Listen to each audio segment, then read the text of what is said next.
Salut les gens! Alors aujourd'hui on se retrouve pour mon grand retour sur YouTube.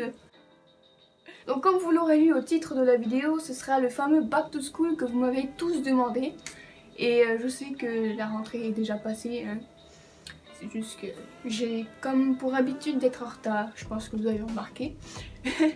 Donc avant toute chose, je tenais à vous dire quelque chose. C'est que là je vais vous donner des conseils pour dessiner en cours. Pour ceux qui ont des difficultés dans une matière, dans une ou plusieurs matières, ne dessinez pas dans ces matières là. Écoutez le cours parce que sinon vous allez vous choper des zéros. Je le sais, je l'ai fait, je me suis chopé des vraiment sales notes, surtout en maths pendant que je dessinais parce que je suis une grosse bille en maths. Donc ne faites pas ça dans les matières dans lesquelles vous avez des difficultés. Pour les autres, si vous savez que vous allez être capable de passer même sans écouter le cours, dessinez, dessinez, dessinez. Mais pour ceux que vous avez de la difficulté, ne dessinez pas si vous voulez pas choper des zéros. Sur ce, c'est parti pour le Back to School. Alors avant de commencer, il faut savoir quel matériel apporter en classe. Donc ça va être assez simple, ça va être généralement les choses qui vous sont déjà demandées, comme des surligneurs, des crayons à papier, des gommes, des critériums, etc.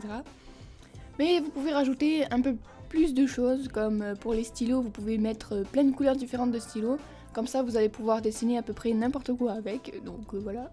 Pareil pour les critériums, prenez la taille que vous voulez, il y a aussi plusieurs couleurs de mine si vous voulez.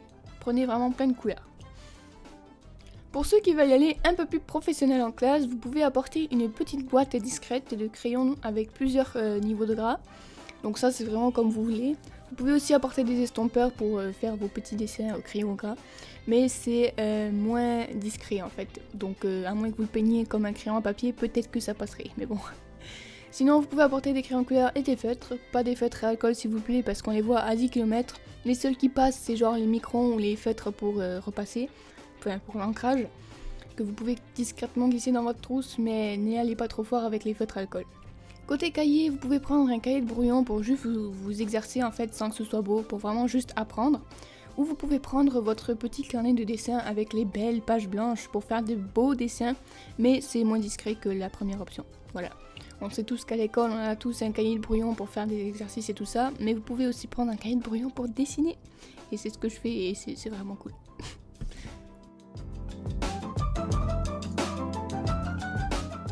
Alors maintenant on va se mettre en situation de classe, donc on va choper un stylo bic et on va dessiner un personnage. Donc je vous fais pas un tuto pour dessiner un personnage, vous dessinez celui que vous voulez. Hein. Et après ça on va utiliser plein d'autres matériaux que je vous ai cités juste avant.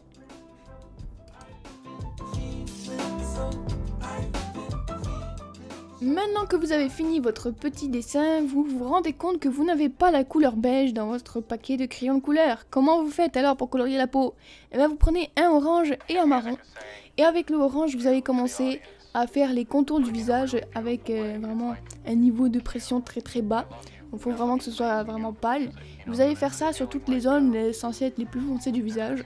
Donc sous le nez, sous la bouche, sous les mèches de cheveux, vraiment les contours du visage, le dessous des yeux et surtout le dessous du cou et les trous des oreilles aussi.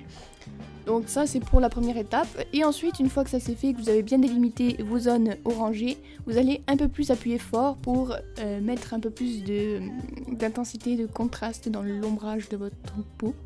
Donc vous allez aller vraiment dans les zones les plus foncées, donc vraiment sous les mèches de cheveux, sous les yeux, et vraiment partir en dégradé vers le blanc, toujours vers les zones les plus claires.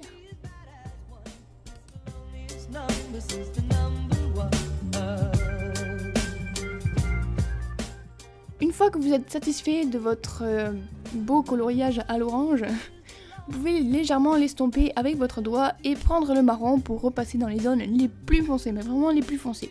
Et n'y allez pas non plus trop foncé, allez-y vraiment légèrement et dégradez vers le orange petit à petit dans les zones que vous jugez être les moins exposées à la lumière ou les plus renfoncées dans le visage. Voilà.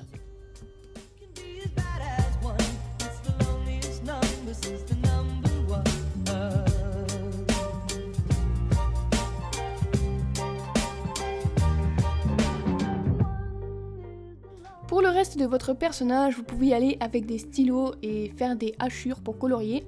Donc vous entrecroisez les hachures pour faire des zones d'ombre et tout ça. Donc c'est plutôt une bonne méthode pour faire de vous des hachureurs professionnels, c'est-à-dire faire des hachures régulières. Parce que beaucoup d'entre vous m'ont dit que vous n'y arrivez pas, donc pourquoi pas faire ça en cours, vous allez vous améliorer. Et pour le reste, vous choisissez vraiment entre crayon de couleur, feutre, vous faites ce que vous voulez, c'est votre perso. Et la dernière chose, c'est que vous pouvez prendre vos stabilos et faire des petits personnages avec de petits effets super cool comme ça. Voilà, juste une idée.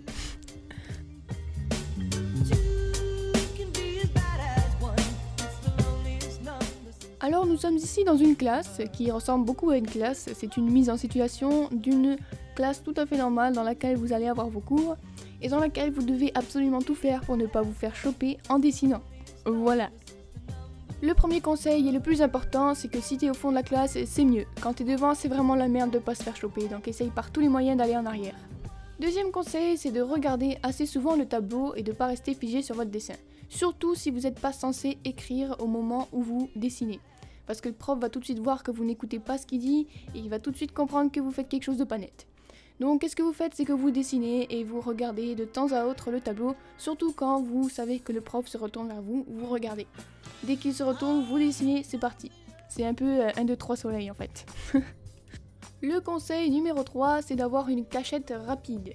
Donc en gros, dès que vous savez que le prof arrive vers vous, il faut direct planquer votre dessin, on est d'accord. Donc vous avez plusieurs options, vous pouvez par exemple prendre une feuille et dessiner avec à côté de votre cahier que vous êtes censé utiliser durant le cours. Et dès que le prof arrive, vous glissez tout simplement la feuille en dessous.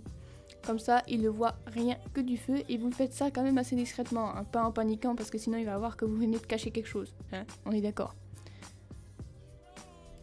Vous pouvez aussi dessiner directement sur votre cahier, sur une feuille que vous savez que votre prof ne va pas vérifier ou essayer de dessiner vraiment discrètement sur une autre page et dès qu'il arrive, vous faites juste tourner la page tranquillement et il ne voit rien que du feu. Et le dernier truc, c'est de dessiner sur un petit bout de papier que vous pouvez ensuite discrètement glisser entre vos deux jambes si le prof arrive.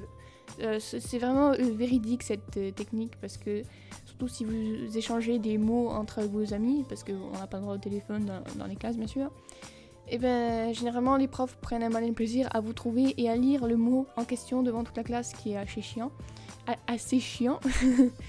Et j'ai déjà fait cette technique là en classe et la prof n'a vu que du feu, donc c'est vérifié. Le quatrième conseil, c'est de ne surtout pas paniquer en aucun cas si le prof s'approche de vous pendant que vous dessinez. Vous faites juste cacher vos dessins vraiment naturellement, très calmement, et vous restez naturel, comme ça le prof va se douter de rien. Et surtout, essayez d'avoir l'air d'avoir avancé dans le travail qui vous était demandé aussi. C'est facultatif, mais c'est très important. Maintenant, on va parler des avantages du dessin en cours. Bon, je le répète encore une fois, mais si vous galérez dans une matière, ne dessinez pas dans cette matière, sinon vous allez juste avoir des zéros et avoir trop de retard à rattraper. Faites-le dans les matières dans lesquelles vous êtes à l'aise et dans lesquelles vous savez que vous n'avez pas besoin de beaucoup écouter le cours pour passer. Ok? Donc, le premier avantage, c'est que vous n'avez pas accès à des références.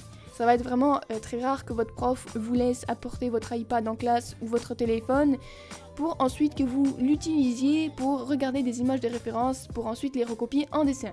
Ça va juste se voir que vous vous foutez de sa gueule et que vous n'écoutez pas du tout son cours et vous allez sûrement finir dehors avec tous vos trucs confisqués. Donc ne faites pas ça.